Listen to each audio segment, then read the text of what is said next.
नमस्कार, आप देख रहे हैं एडवांस इंडिया 24 न्यूज और मैं हूं आपके साथ संजना। चलिए बढ़ते हैं खबरों की ओर। मंदसौर में जिला सरपंच संघ के द्वारा गुरुवार को शहर में रैली निकालकर प्रदर्शन किया गया और अपनी 12 सूत्रीय मांगों के लिए प्रदेश के मुख्यमंत्री डॉक्टर मोहन यादव के नाम एक ज्ञापन एसडीएम को सौंपा है।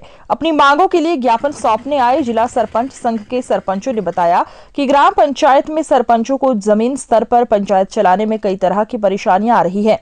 इन्हीं समस्याओं के निराकरण के लिए उन्होंने अपनी 12 सूत्रीय मांगों को लेकर एक ज्ञापन मुख्यमंत्री के नाम सौंपा है। ये है मांगे: 15वां वित्त की राशि समय पर दिलाई जाए, राशि का आवंटन वर्तमान की जनसंख्या के आधार पर हो, रोजगार पूरक कार्य जैसे नरेगा अंतर्गत गार्डन, चेक डैम निर्माण, नाला सुदूर सड़क सीमावर्ती जिलों में चल रहे जबकि मंदसौर में बंद है, इसे चालू करवाए। धारा 40 के तहत बिना सोचे विचारे एक सरपंच को हटाया तो सभी सामूहिक इस्तीफा देंगे। जनप्रतिनिधि के साथ अन्याय नहीं हो।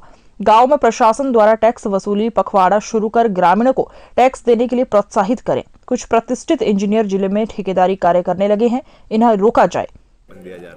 यहाँ पर जो हम माननीय कलेक्टर जी को जो ज्ञापन देने के लिए आए हैं, तो हम जब से कम 18 महीने 19 महीने हो गए हमारे सरपंच बने हुए, तो कुछ सरकार की वजह से जो खजाना खाली पड़ा उसकी वजह से हम पंचायतों में काम करने में बहुत दिक्कत आ रही है और कहीं पर हम कुछ नहीं कर रहे हैं, नहीं तो सफाई वाले के पैसे दे पा रहे हैं, नहीं कहीं नाली बना पा रहे हैं।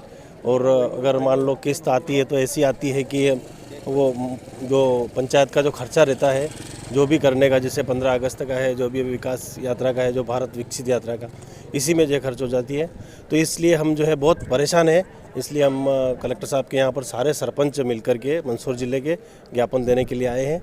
अगर हमारी शर्तें मानी तो ठीक है, नहीं तो हम भोपाल जाएंगे, माननीय मुख्यमंत्री जी को भी हम ज्ञापन देंगे। आपका नाम? मांगीलाल कुमावत, ग्राम पंचायत नांदवेल, सरपंच प्रतिनिधि हूँ। जो पंचायत में विकास नहीं हो रहे, कोई पैसे नहीं आ रहे पंचायत में, सब सरपंच लोग इसीलिए इकट्ठे हुए हैं। आज 400 लोग सरपंच आए हैं हम यहाँ, तो कलेक्टर साहब को ये विज्ञापन दे रहे हैं कि भाई इन पंचायतों में विकास होए। और जो सरकारी काम, जैसे मैंने भी यहाँ कलेक्टर साहब के यहाँ में, हमारे यहाँ 700 बीघा ज़मीन थी, ग्राम पंचायत भूखी का सरपंच हूँ मैं, तो उनके लिए आवेदन करा था, उनकी कोई सुनवाई नहीं हुई। और 700 बीघा ज़मीन में से इनको जो ज़मीन देनी थी गवर्नमेंट को, वो ज़मीन इनको तुरंत इंडस्ट्री एरिया वाले को दे दी, 70 बीघा जेल वाले को दे दी। उसके बाद भी हमारे पास जो गौ चरे की ज़मीन है, 40-50 बीघा ज़मीन हमारी गौवा चरती है, उस ज़मीन के लिए प्रशासन कुछ भी ध्यान नहीं लगा रहे। मैंने 2 बार एडीएम साहब को और कलेक्टर साहब को अवगत कराया, हाँ, फिर भी उसमें कोई ध्यान नहीं लगा रहे। आज क्या अगर आपकी मांगें नहीं मानी जाएगी तो क्या किया? आगे हम इस्तीफा देंगे, सभी सरपंच लोग इस्तीफा देंगे हम। क्या नाम आपका? बालूराम।